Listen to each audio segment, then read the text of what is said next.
안녕하십니까. 상권 입지 분석 35년차 경력의 권영삼 박사입니다.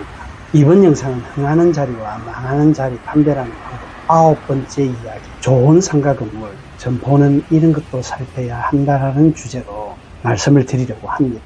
결론부터 말씀드리면 여기 아케이드 상가는 일반 상가보다 더 세밀하게 살펴봐야 합니다.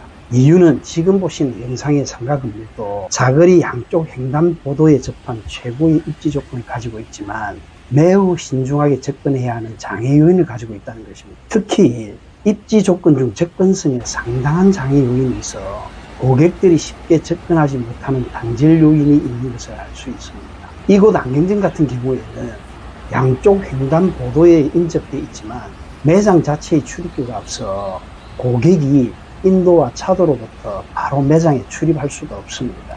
이것이 바로 아케이드 상가의 문제점이라고 보면 됩니다. 이러한 형태의 상가는 1기 신도시 개발 시점에 활발하게 건축되었으며 그 시작은 여의도 목동 등에서 건설되었다고 보면 됩니다. 백화점, 아파트, 종합상가 등에서 출입구를 1개 혹은 2개만 설치하여 고객들을 쇼핑공간으로 유도했던 것입니다. 그 결과 이곳 종합상가도 1층 점포 모두 자체 출입구가 없는 것을 볼 수 있는데 고객이 불편이 높아 특별하게 방문할 목적이 없을 때는 출입을 잘 하지 않는다고 보시면 됩니다. 이런 아케이드 상가 특성을 가진 건물 혹은 점포는 유동형 입지라기보다는 목적형 입지 혹은 배달형 입지라고 보는 것이 타당합니다. 따라서 유동형 입지에 적합한 테이크아웃 커피점, 편의점, 화장품 전문점, 휴대폰 전문점 등은 적합하지 않은 것으로 보입니다.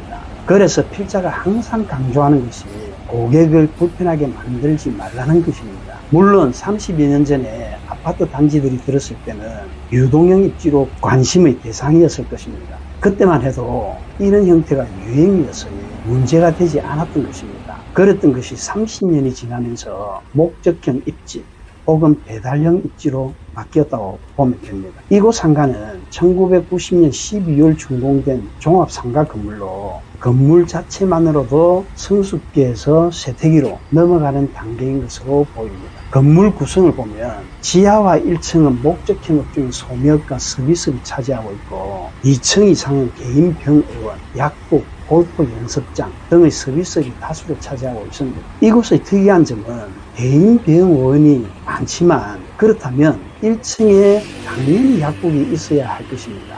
보시다시피 약국은 보이지 않습니다. 그러나 3층 환자가 많은 개인 의원 앞에 이쯤에 있는 것을 확인할 수 있습니다. 이렇게 보안업종인 경우에는 상권과 입지보다 업종 간의 궁합이 더 중요하다는 것을 알아야 할 것입니다. 여기서 아케이드 상가가 무엇인지 한번 알아보고 넘어갑시다. 국내에서는 여의도 시범 아파트 단지의 상가인 시범 아케이드가 최초로 아케이드라는 용어를 사용했습니다. 시범 아케이드는 문자 그대로의 아케이드, 즉 한쪽 면은 건물이고 반대쪽은 기둥이 있는 회랑, 통로 구조를 말합니다.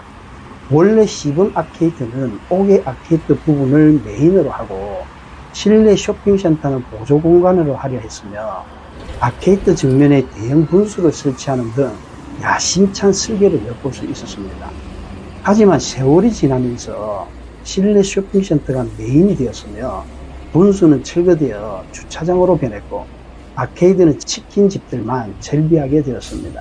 그렇게 회랑구조 형태의 아케이드 상가 형태는 점점 그 의미가 확대되어서 코엑스 지하상가나 고속터미널 지하상가 같은 것도 아케이드라는 의미로 통용했습니다. 심지어 백화점이나 쇼핑센터 같은 경우에도 이러한 아케이드 상가 형태로 건설한 것도 적지 않았습니다. 그럼 이제 본론으로 넘어가서 이곳 상권의 유형과 특성에 대해 알아보겠습니다. 이곳 종합상가를 중심으로 반경 500m 범위 안에 안경점 4개가 있는데 평균 매출은 4,408만 원으로 선전하는 모습을 보입니다. 하지만 여기 종합상가 1층의 안경점은 평균 매출의 절반에도 미치지 못할 것으로 짐작합니다. 그리고 주거 인구 36,256명으로 행정동 하나에 평균 주거 인구 24,600명보다 훨씬 많은 것도 알 수 있습니다. 인구 구성은 60대 이상이 24.4%, 그리고 50대 18%, 40대 16%, 그리고 20대 12.5%, 30대가 11.8%로 40대 이상이 58.4%를 60% 가까이 차지하고 있는 것을 볼 수 있습니다. 그만큼 오래된 주택가로 가고 있다는 증거일 것입니다. 그리고 세대수는 13,657세대로 아파트 및 빌라 등의 공동주택이 12,044호, 단독주택 등 비공동주택이 1,613호로 아파트 밀집지역 주택가 특성이 강한 상권입니다. 그리고 직장인구 2,849명으로 매우 적은 것으로 나타나 점심 장사하는 업종은 맞지 않는 것으로 보입니다. 안경점은 전국 11,179개로 다른 업종들보다는 그 과밀 정도가 낮습니다. 참고로 국세청 빅데이터 분석 자료에 따르면 점포수가 가장 많은 업종으로 14만 개가 넘는 공인중개사 사무실로 나타났습니다. 그리고 개인 브랜드까지 포함한 12만 개가 넘는 편의점과 미용실, 그리고 11만 9천 개가 넘는 커피 및 카페 업종 등을 보면서 안경점은 그렇게 경쟁이 심하지 않다는 것을 알 수 있습니다.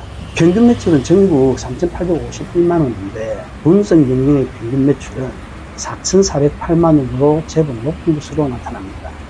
아마도 이곳 4개의 안경점이 매장 규모도 크고 그리고 브랜드 파워가 있는 프랜차이즈 매장들이 많아서 매출이 평균보다 높게 나온 것으로 보입니다. 따라서 이곳 영역 상권에서는 업종 창업 시 고위험 등급으로 급격한 변동으로 인한 위험성이 있는 것으로 안경점 출전 매우 신중하게 접근해야 할 것으로 보입니다.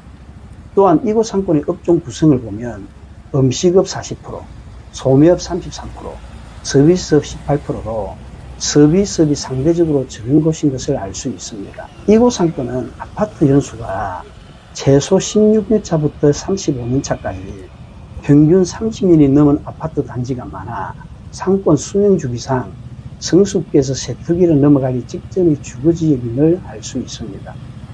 특히 20평대 아파트 비중이 82%를 차지하고 있어서 구매력이 그다지 높지 않은 것으로 보입니다.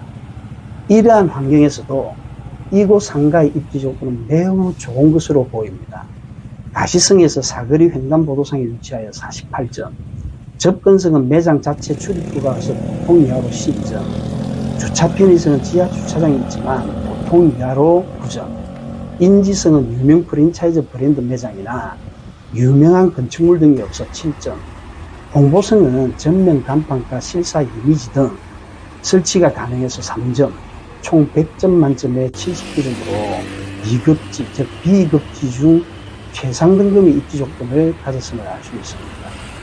이렇게 항아리 상권, 독립 상권에 가까운 안정된 상권으로 저가 중심이 제공되는 큰 인기를 얻고 있습니다.